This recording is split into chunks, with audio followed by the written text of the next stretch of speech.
Bom dia, que o amor de Cristo esteja na vida de cada um. Nesse vídeo, gente, ele será bem dividido. Ele terá muitos assuntos, né? Incluindo aqui Mateus 13,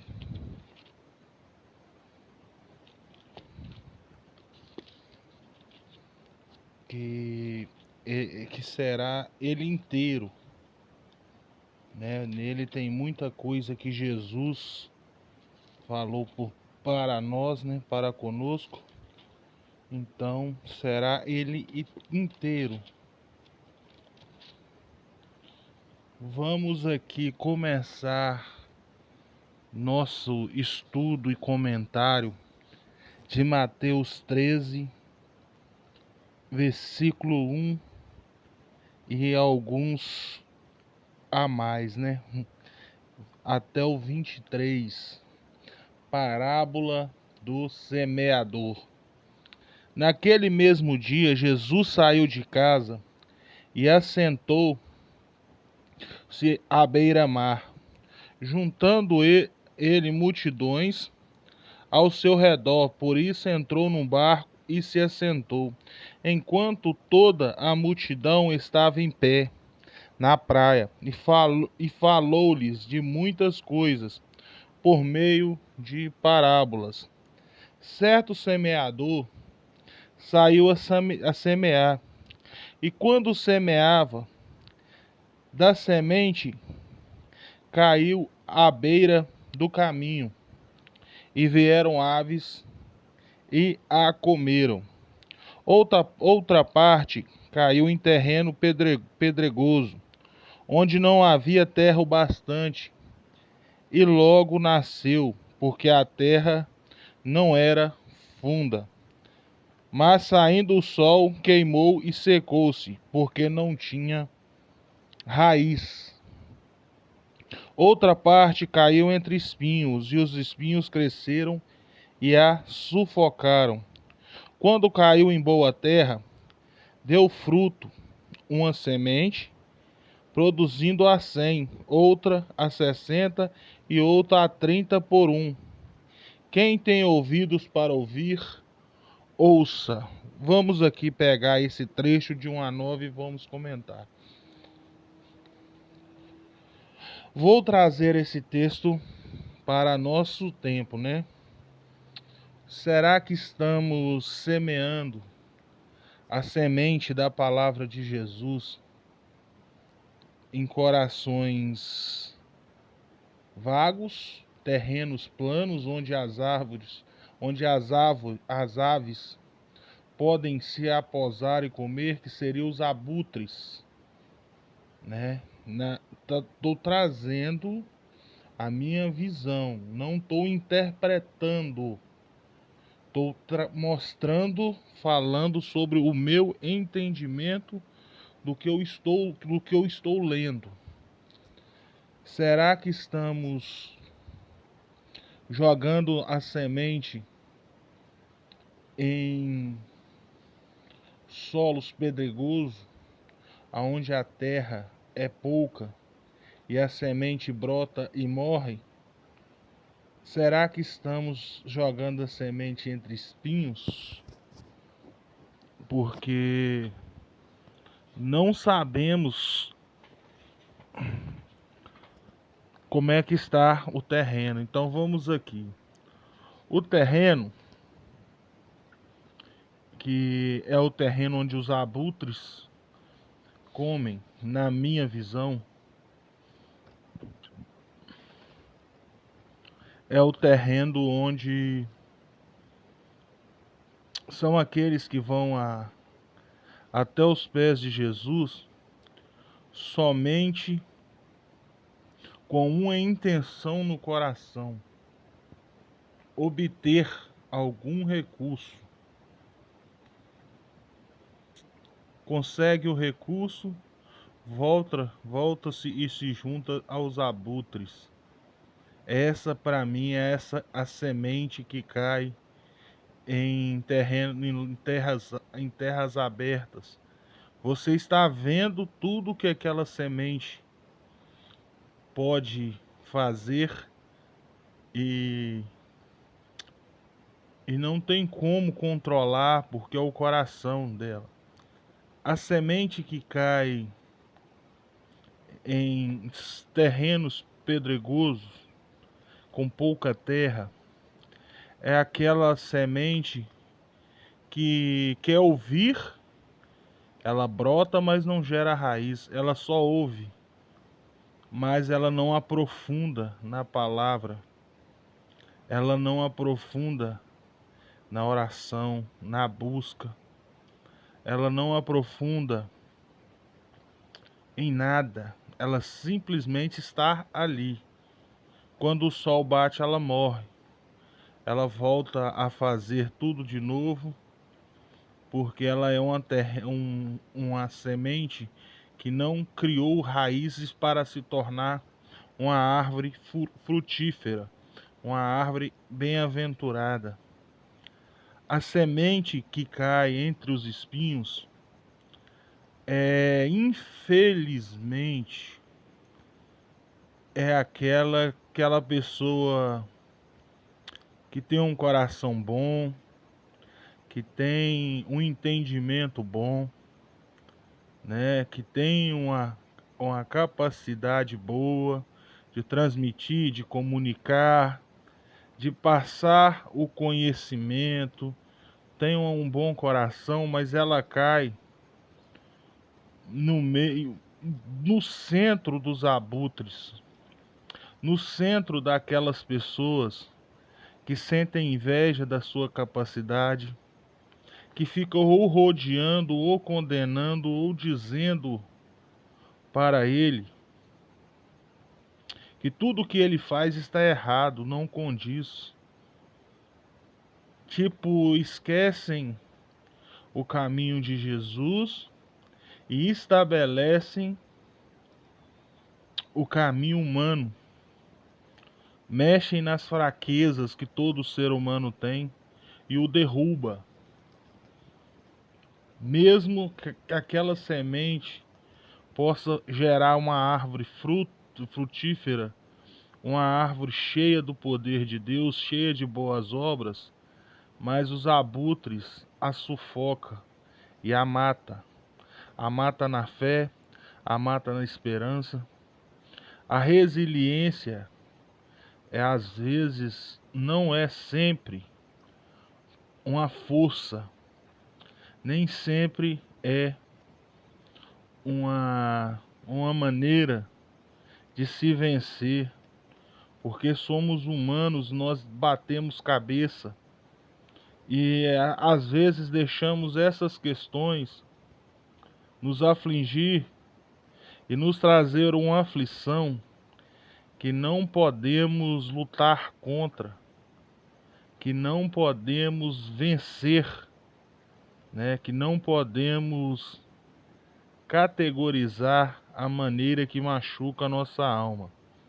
Agora vamos à semente que é lançada em bons terrenos.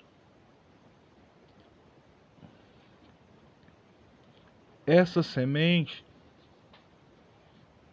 é num terreno onde tem outras boas sementes e árvores frutíferas que vão dar sombra para proteger do sol e vai regular a chuva para essa semente germinar e também gerar bons frutos.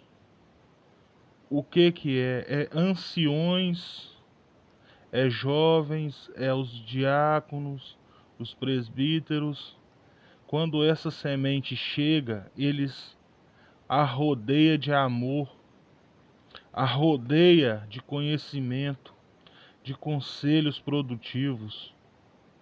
E isto também é conceito de semente na família.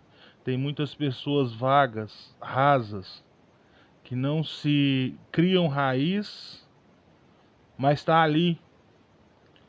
tem muitos espinhos destruindo sementes boas. Isso também dentro das rodas de amigos. Quando você analisa dentro de um entendimento, você pode usar o texto com vários exemplos, né, com vários sentidos, né? Então eu usei as obras de Cristo porque nós necessitamos tanto de Cristo que muitas vezes esquecemos o que está em volta e sofremos. Só que Ele está para conosco. Então vamos continuar. Paramos no 10. Aproximando-se deles, um discípulo, disseram-lhe: Por que lhes falas por meio de parábola? Respondeu-lhe Jesus: Porque a vós é dado o conhecer o mistério dos reinos do céu, mas a eles não lhe és dado. Ao que tem se lhe dará, e que terá em abundância. Ao que não tem, até aquilo que tem lhe será tirado. Por isso lhe falo por parábolas, porque eles vendo, não veem, e ouvindo, não ouvem, nem compreendem. Neles cumpre a profecia de Isaías: certamente ouvirei, mas não compreendereis, certamente vereis, mas não percebereis. Pois o coração deste povo está endurecido, e ouvirão de má vontade com seus ouvidos, e fecharam seus olhos para que não vejam com os olhos, nem que ouçam com os ouvidos, ou compreendam com o coração, e se convertem e eu os cure. Bem-aventurados, porém, os vossos olhos, porque veem, e os vossos ouvidos, porque ouvem. Pois em verdade vos digo que muitos profetas e justos desejaram ver o que vós vedes, e não viram, e ouvir o que vós ouvis, e não os ouviram. Escutai-vos, pois é para a parábola do semeador. Ouvindo alguém a parábola do reino, e não entendendo, vem o maligno e arranca o que lhe foi semeado no coração. Este é o que foi semeado à beira do caminho, que foi semeado entre terreno pedregoso. E o que ouve a palavra e o recebe imediatamente com alegria, mas não tem raiz em si mesmo. Antes é de pouca duração, chega a angústia e a perseguição por causa da palavra, e logo a abandona, porque foi semeado entre espinhos. E o que ouve a palavra, mas as preocupações desse mundo e a sedução das riquezas sufocam a palavra e ela fica infrutífera. Entretanto, o que foi semeado em boa terra e o que ouve a palavra e a compreende, ela dá fruto e produz a 100, a 60 e a 30 por um. O próprio Jesus, ele contextualizou mais ou menos naquilo que eu exemplifiquei.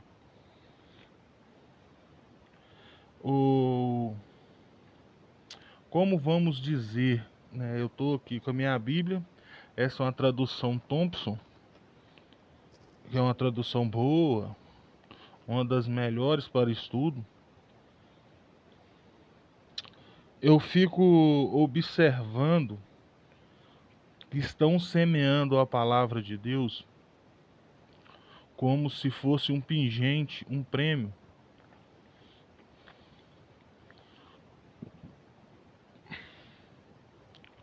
Como se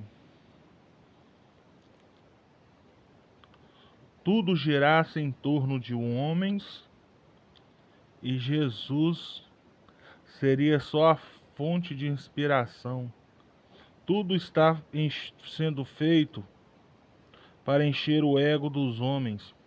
Por isso que Deus parou de entregar profecias para homens líderes. Ele entrega para as senhoras do circo de oração, ele entrega para pessoas de boa fé, que vai em monte, que mantém uma conexão com ele. Entrega profecias, entrega testemunhos. Nós estamos produzindo cada vez menos frutos.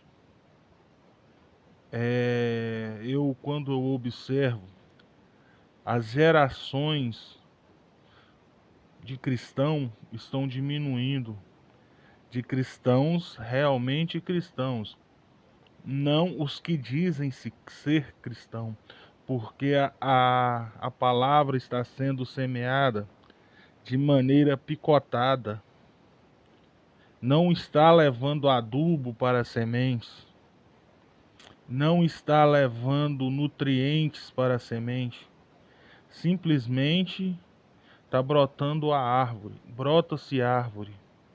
A permissibilidade está fazendo cada vez mais árvores que não produz fruto. A permissibilidade está dificultando a chegada ao reino de Deus.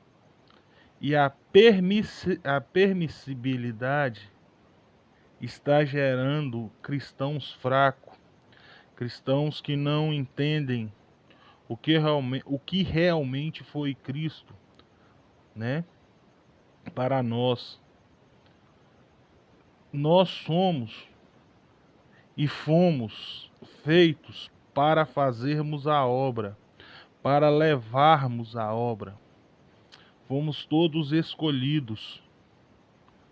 Ah, mas como você sabe que você é escolhido? Porque eu consigo a ter discernimento, eu consigo a transmitir a palavra, eu consigo a entender aquilo que Deus quer falar.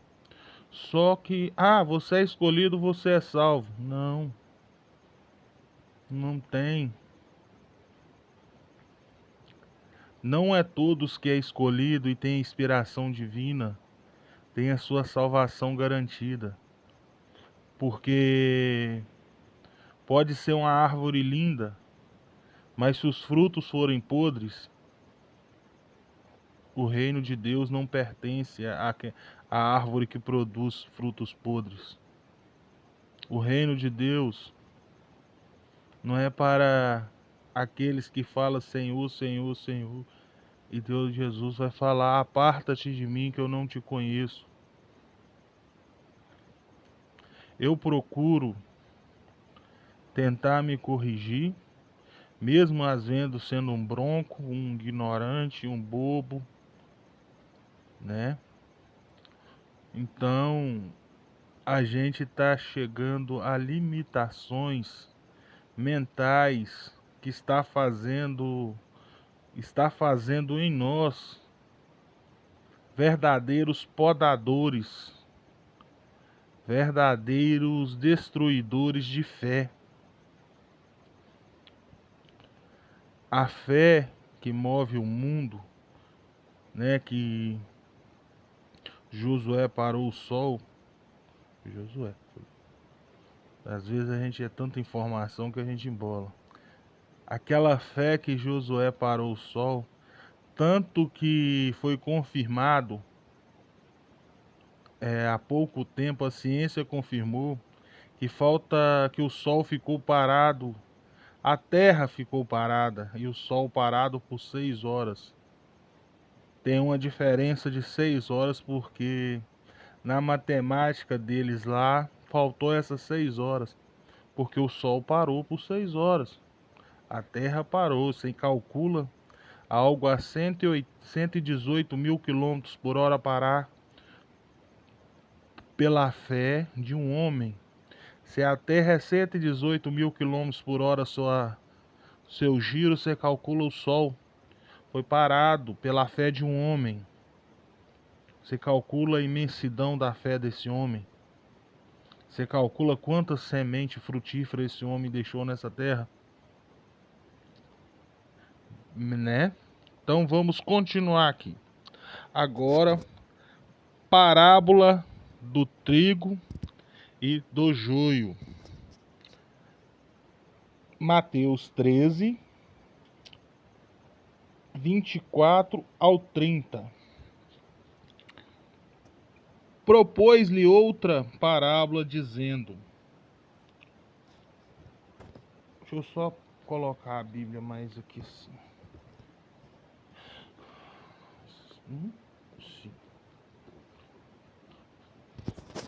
Propôs-lhe outra parábola, dizendo: O reino dos céus é como a semente ao homem que semeia boa semente no seu campo. Enquanto, porém, os homens dormiam, veio o seu inimigo, semeou o joio no meio do trigo e se foi.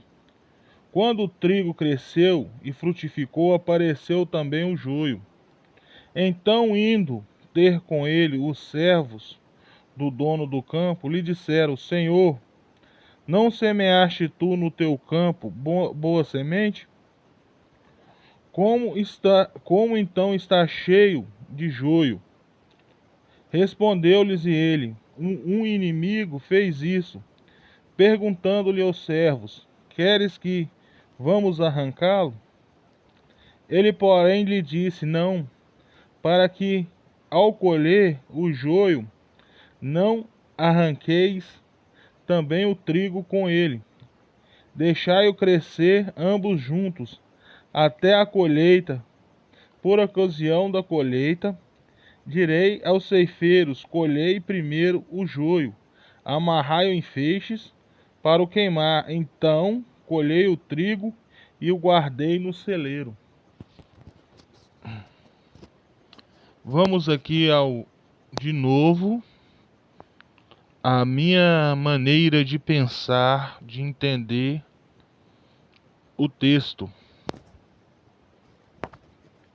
Vou usar um grupo de jovens. Isso sempre ocorreu, mas irei usar o grupo de jovens. Um grupo de jovens do grupo Estudo Bíblico. Não vamos pôr denominação aqui não, nesse exemplo.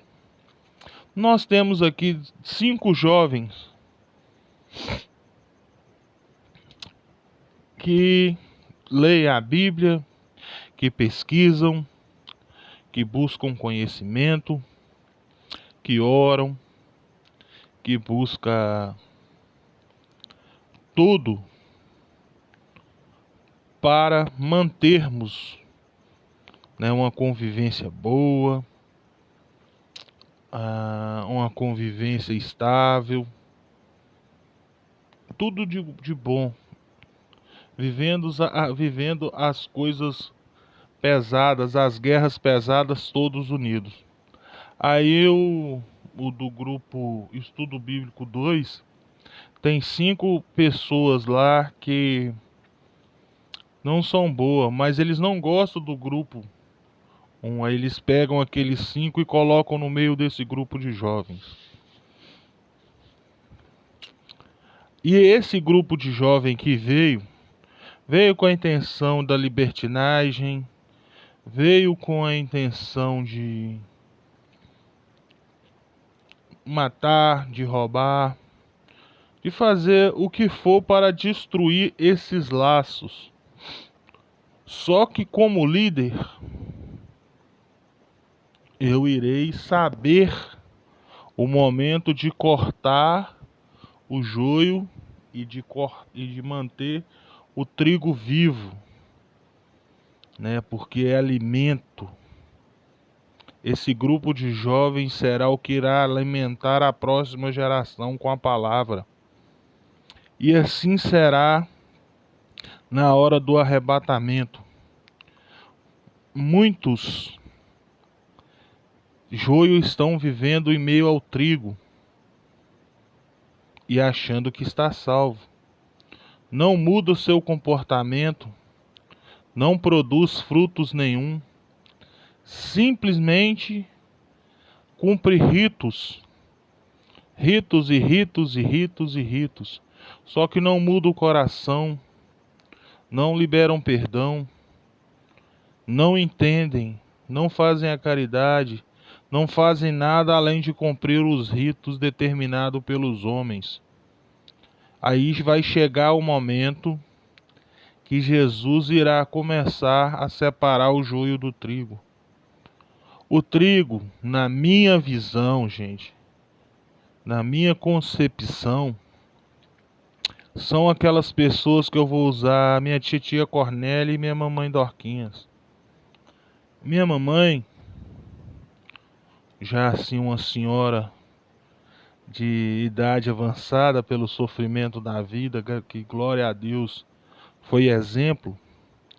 A minha mamãe, ela tinha três coisas com ela.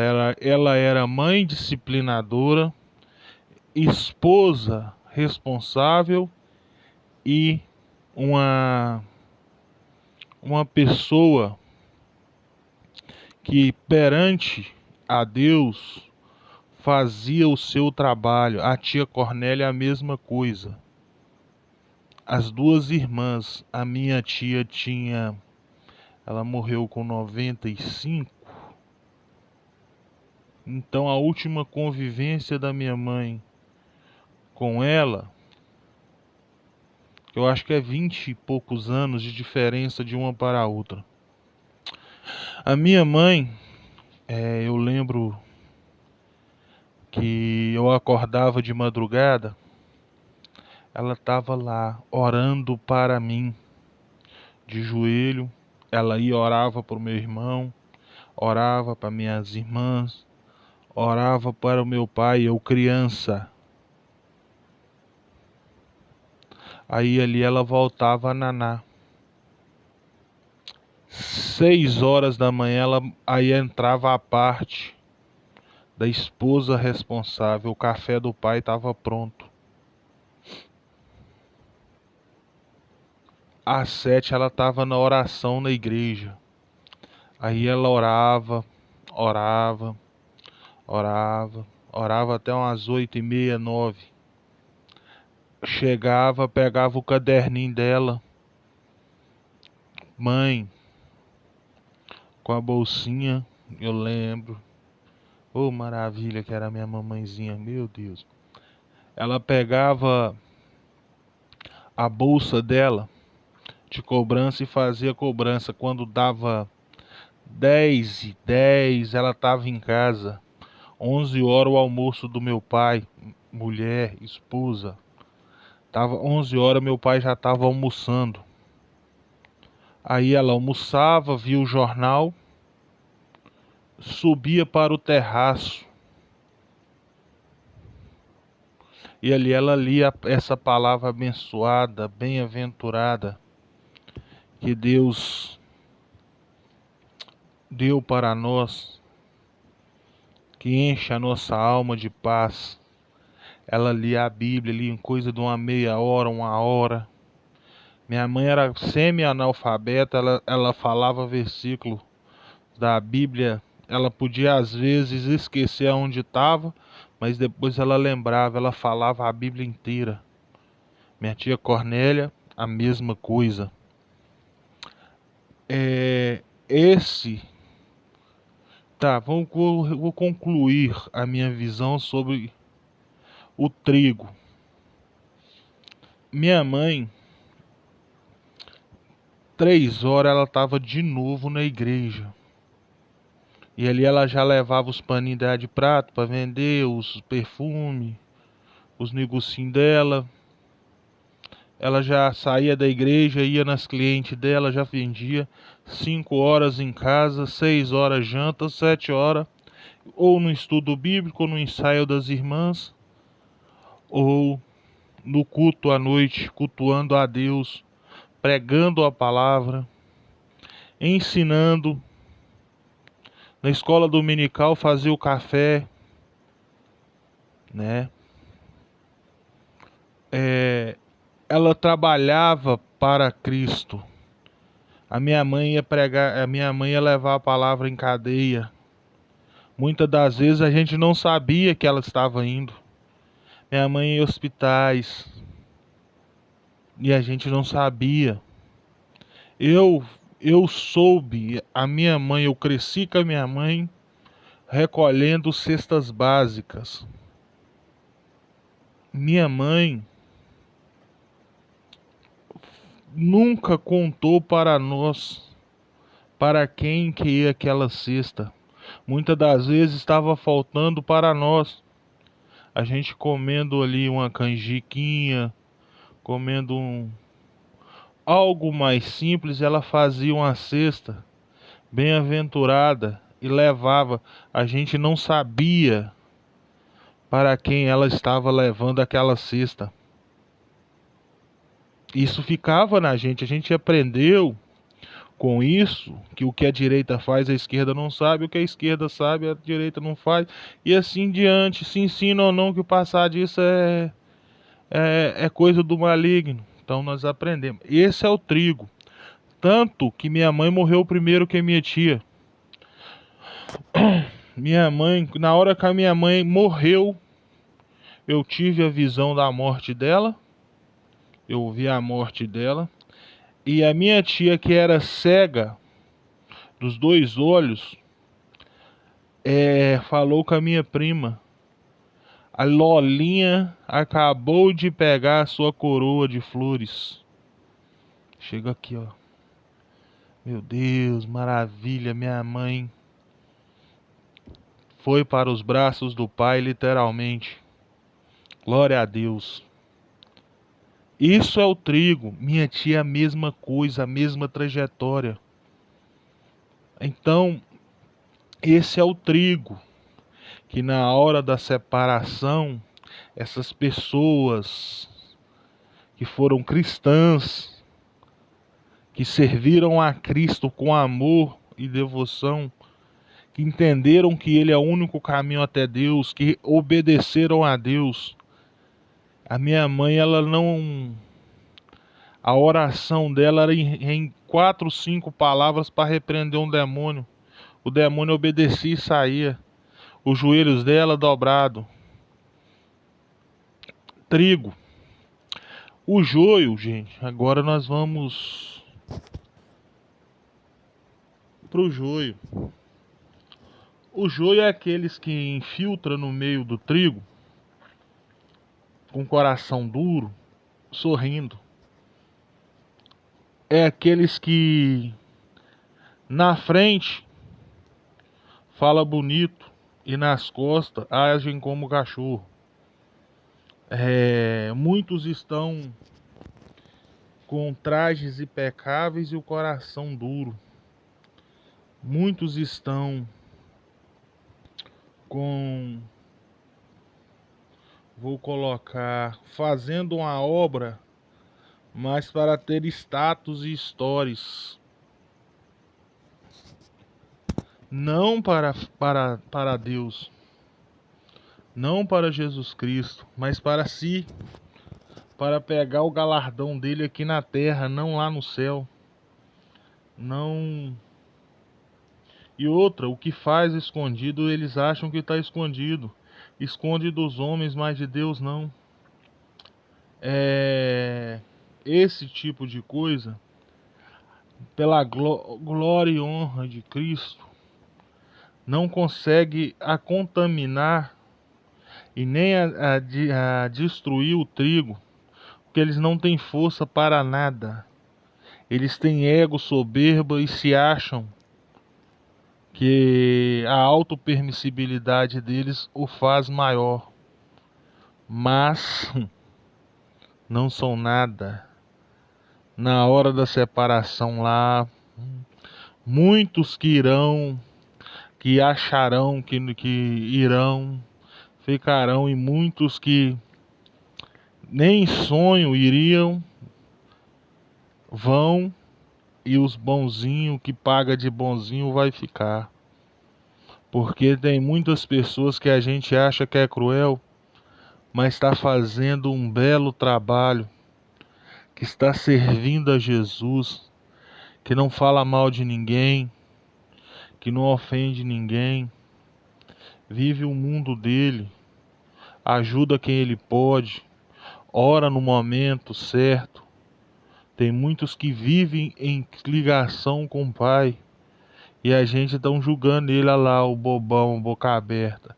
E ele de boa com Cristo, um coraçãozinho puro, uma clareza na mente, observando e é atento a cada coisa que Deus fala para com ele.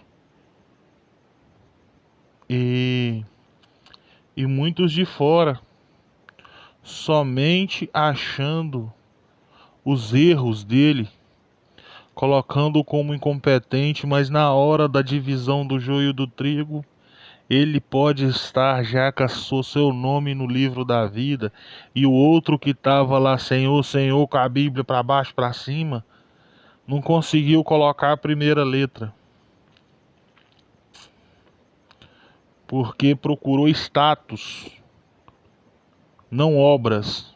Procurou story no Instagram, não stories no livros da vida. Não fez a obra com o coração pensando o que o Pai, pro Pai, toda honra, toda glória seja dada a Ele, porque Deus não divide a sua glória. Vamos continuar o capítulo 13, esse livro sagrado é uma maravilha. Ai, papai, oh glória a Deus, eu amo demais a palavra de Deus. O que é isso aqui? Oh, maravilha de Deus. Tenho bastante delas e gosto de ler, tá? Meu Deus, é muito maravilhoso. Essa palavra é muito maravilhosa.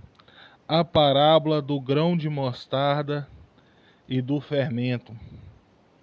Outra parábola contou dizendo: o reino dos céus é semente ao grão de mostarda, que um homem tomou e plantou no seu campo. Embora seja a menor de todas as sementes, ela, quando crescer, ela é maior do que as hortaliças e se transforma em árvore, de modo que vê as aves do céu fazer seus ninhos nos seus ramos. Outra parábola lhes disse: o reino dos céus é semelhante ao fermento que uma mulher toma e mistura em 3 medidas de farinha, até que tudo esteja fermentado. Tudo isso disse Jesus por parábola à multidão, e nada lhe falava sem parábola, para que se cumprisse o que fora dito pelo profeta: abrirei em parábolas a minha boca, nunca anunciarei coisas ocultas desde a criação do mundo. Tem coisas ocultas, o próprio Jesus falou. Ô, gente, quando se fala do grão de mostarda, vocês pesquisam um pouquinho sobre o grão de mostarda. Ele é mititiquinho, só que ele tem uma resistência, acho que 500 vezes a mais do que ele. Você não precisa aterrar para ele crescer. Você não precisa afundar ele na terra, você o semeia, ele nasce. Ele vira uma árvore e aonde ele brota se gera um alimento ali, é eterno. Eu te falo porque vou contar mais um caos aqui, um caos de família. Meu falecido pai, ele era ignorante. Às vezes eu achava que ele era bruxo, que ele ficava falando uns trem meio esquisito e eu não sei o que que falava, então eu não sei. É, nós mudamos para uma outra cidadezinha aqui perto. Aí ele fez uma horta no terreno. Aí ele comprou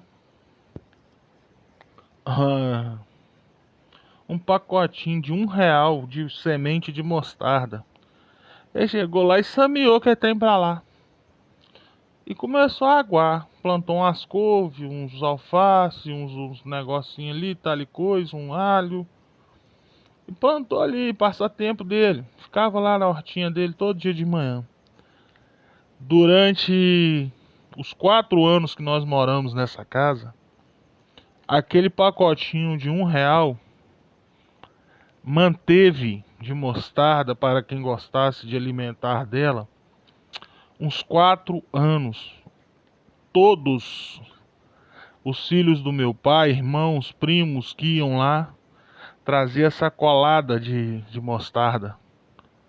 Nunca foi comprado outro pacotinho daquele, porque ela pendoa e libera mais fruto. Ela pendoa e libera. Essa é a fé. A fé, ela tem que pendoar e liberar mais fruto. Pendoar e só liberar. A fé é contínua, igual a semente de mostarda. É contínua. E assim é o reino de Deus. O reino de Deus é contínuo. Ele é vívido, ele precisa de giros. Ele precisa que você esteja sempre colocando a fé para fora. Então, gente, toma uma aguinha aqui.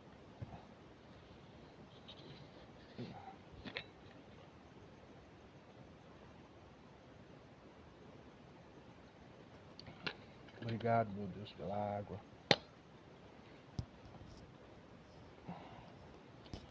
Então, se a gente tiver a fé como o grão de mostarda, ela nunca irá morrer.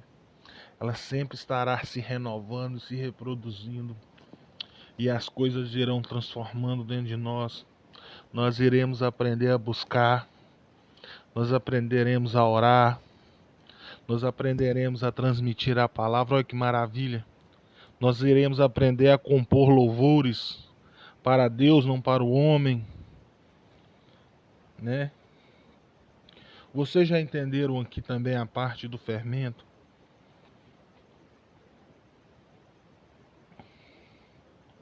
O fermento, ele faz tudo crescer. Oh, maravilha!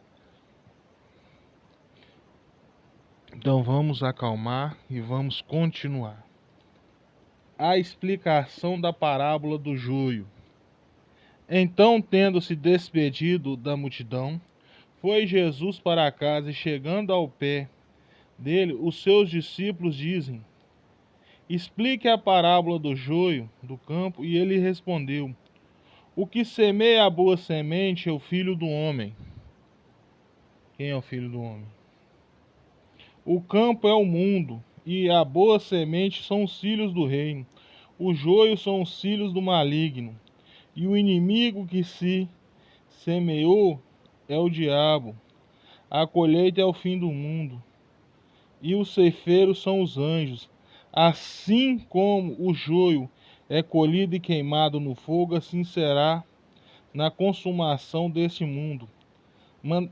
Mandará o Filho do Homem os seus anjos, e eles colherão do seu reino tudo o que causa pecado e todos os que praticam mal, e serão lançados na fornalha de fogo, onde haverá prantos e ranger de dentes. Então os justos brilhará com o sol no reino de seu Pai.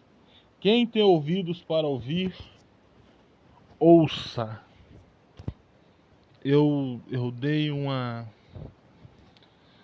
exemplificada separada, né? Aí Jesus aqui já falou reto, toma ali. Jesus já bateu ali, toma ali. Por que ele já bateu?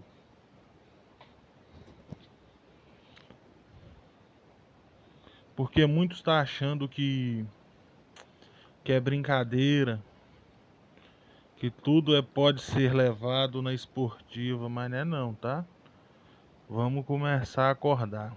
Então vamos aqui continuar. Porque como já veio a explicação do joio aqui, nesses aqui, ele já está muito nítido, então não precisa de um comentário. Vamos aqui, a parábola do tesouro escondido, da pérola e da rede. O reino dos céus é semelhante a um tesouro escondido num campo. Achando o homem, escondeu de novo. Então, em sua alegria, foi e vendeu tudo o que tinha e comprou aquele campo. Assim também o reino dos céus é semelhante a um comerciante que procura boas pérolas. E tendo encontrado uma pérola de grande valor, foi e vendeu tudo o que tinha e a comprou. Igualmente o reino do céu é semelhante a uma rede lançada ao mar. Qualquer apanha toda espécie de peixes. Então ela cheia, puxam para a praia e assentam-se, e escolhe os bons para os cestos e os ruins porém jogam fora. Assim será na consumação do século. Virão os anjos e separarão os maus dentre os justos e os lançarão na fornalha de fogo, onde haverá grande ranger de dentes. Perguntou-lhes Jesus: Entendeste todas essas parábolas? Respondeu-lhes: Sim, Senhor. E disse Jesus: Por isso, todo mestre da lei, instruído a respeito do reino de Deus, é semelhante a um pai de família que tira do seu próprio depósito coisas para as novas ovelhas. Vamos começar. Quando você conhece o reino, você começa a desapegar de tudo que está em volta. Como assim tudo que está em volta? Você vende tudo porque o campo é tão maravilhoso, é tão magnífico que você se desprende daquilo. Então,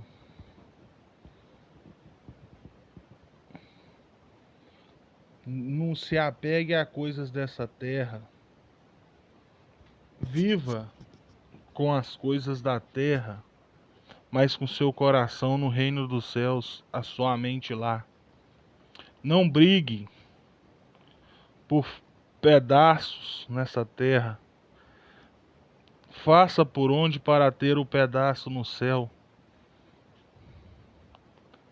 Não deixe as pessoas fazerem de você e falarem para você o que a terra produz é a sua felicidade. Não, a sua felicidade está em Cristo Jesus. A sua felicidade está no caminho estreito, onde tem aflições, onde temos uma cruz pesada para carregar. Aonde existe guerra, aonde existe luta, choro. Só que quando você tem a Jesus na sua vida, tudo se transforma, tudo vira gratidão, tudo vira prazer, porque você sabe que após cada vitória você está mais próximo da morada celestial. Tá, vamos concluir aqui agora, só para finalizar o 13. Quando Jesus acabou de dizer essas parábolas, saiu dali, e chegando à sua terra, ensinava nas sinagogas deles, de modos que admiravam e diziam: De onde veio a este a sabedoria e a estes poderes miraculosos? Não é este o filho do carpinteiro? E não se chama sua mãe Maria e seus irmãos Tiago, José, Simeão e Judas? Não estão entre nós todas as suas irmãs? De onde, pois, lhe veio tudo isso? E escandalizavam-se nele. Jesus, porém, lhe disse: Não há profeta sem honra, e não ser na sua terra e não há profetas sem honra, a não ser na sua terra e na sua casa. E não fez ali muitos milagres por causa da incredulidade deles. É, Jesus. Muitos incrédulos, papai. Vamos olhar aqui onde estamos, que eu marquei. Marcos 4, 26 ao 29. Eu fiz uma pequena pesquisa para esse vídeo. Marcos 4, 26 ao 29. Só tô passando. Parábola da semente. Marcos 4, 26 ao 29. Disse ainda: o reino de Deus é semelhante a um homem que lançou a semente na terra. Dormiu e se levantou de noite ou de dia, e a semente brotou e cresceu, não sabendo ele como. A terra por si mesma frutífera, primeiro a erva, depois a espiga, e por último o grão cheio na espiga. Quando o fruto está maduro, logo se passa a foice, porque é chegado a ceifa.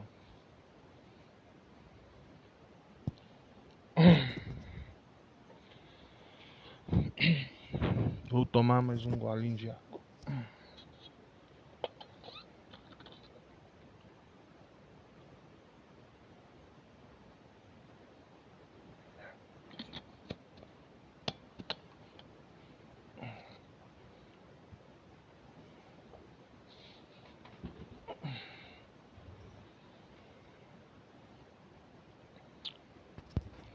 Só dando uma descansadinha na coluna aqui para me finalizar o texto. Quando se joga a semente em terrenos férteis, ele sempre irá florescer. Sempre. Não tem erro. Vamos buscar também nós sermos terrenos férteis, aceitarmos aquilo que Deus quer de nós, aceitarmos, sim, tudo o que Deus quer de nós, sermos melhores, mais humildes, mais abençoados, sermos mais seres que buscam mais o reino de Deus do que o reino da terra. Eu irei finalizar primeiro vídeo que eu consigo, pela honra e glória de Cristo, fazer um pouco maior, sem que a dor física que eu tenho atrapalhe muito, tá doendo. Só que com a misericórdia do Pai estamos conseguindo vencer. Que Deus abençoe, que Deus cuide de você e de todos os que à sua volta está. Que o amor de Cristo sempre esteja com todos nós. Amém. Que Deus abençoe em nome de Jesus.